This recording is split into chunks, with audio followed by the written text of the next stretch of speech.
because they weren't colonizing over here, but they didn't understand.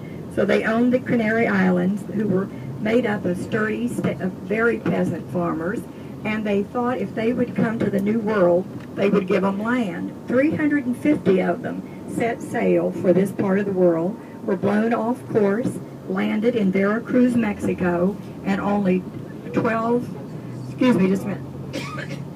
56 people made it, and that was 12 families, and they started the church. And as we go through this intersection, look over your left shoulder, and you'll see the original construction there, the dome and so forth.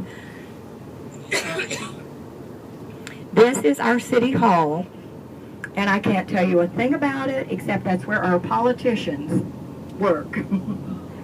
And right here on your left, real slow if we can, Karen, is the Spanish governor's palace. Now, to tell you the truth, it was never a governor's palace. It was constructed in 1749 as a commandancia. And a commandancia is the home of the commandant of the armies.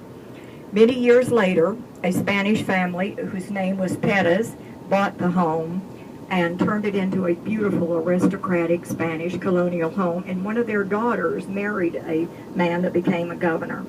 Today it is restored as it was when the Pettis family owned it.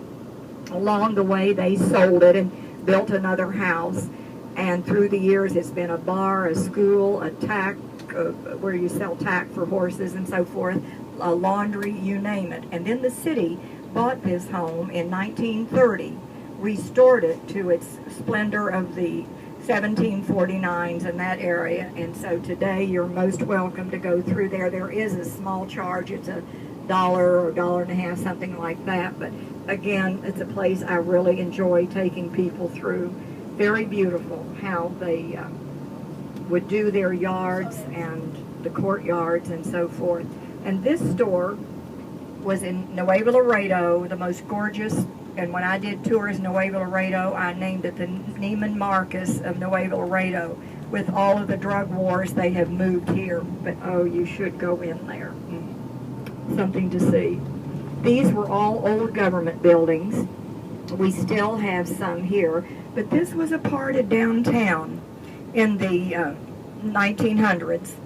When we hadn't heard of malls or superhighways or loops or interstates or anything like this. This was a very busy part of town. And behind me is a fuchsia-colored building because we're at the Mexican market now.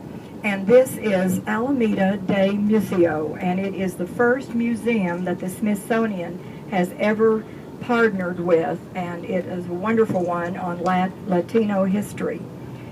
On our left is a two-tone aqua building, or turquoise, whatever you want to call it, and this building is set up exactly as it would be if we were to drive 150 miles south to the border and go shopping in Nuevo Laredo or any of the border towns.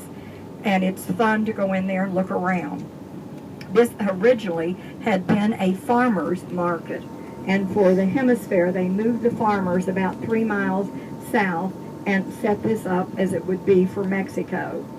And then in the late 1990s, the yellow brick building across the street, the rest of the farmer and their markets moved out, and there's all kinds of businesses in there. It's not only from Mexico, but also from other countries. There's little stores and there's kiosks. And so you're only going to be here about 40 minutes. We must leave at 12:30 so we can get to the restaurant for lunch. And so you're going to have to move fast if you just want to go through and look. And again, ladies and gentlemen, I hope you get a chance to come in town and spend the whole day and just walk at your leisure, look at the places that you want to see, and enjoy it. Because believe me, I never get tired of doing the tours here. I really, really do enjoy it.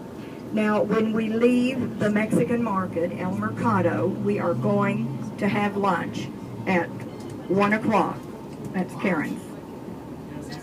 It could be 12. Hey, you guys, one more time. We're going to be back on the bus at 12:30, right? I know you all are starving. You can get a little snack in here. At 12:30, we'll take off and go have a real buffet lunch. 12:30. On our right is the University of Texas of San Antonio's downtown branch. I'm sure that some of you, if you watch football, know all about the University of Texas in Austin. And they have built satellite schools all over the state of Texas. And this one, of course, is San Antonio. We have a large one out on our loop called 1604, and this smaller one in the downtown area. Now, what I will do as we ziggy-zaggy off of the bus, I'll direct you to the main little walking street in the market, and you can take off any direction that you would like to go.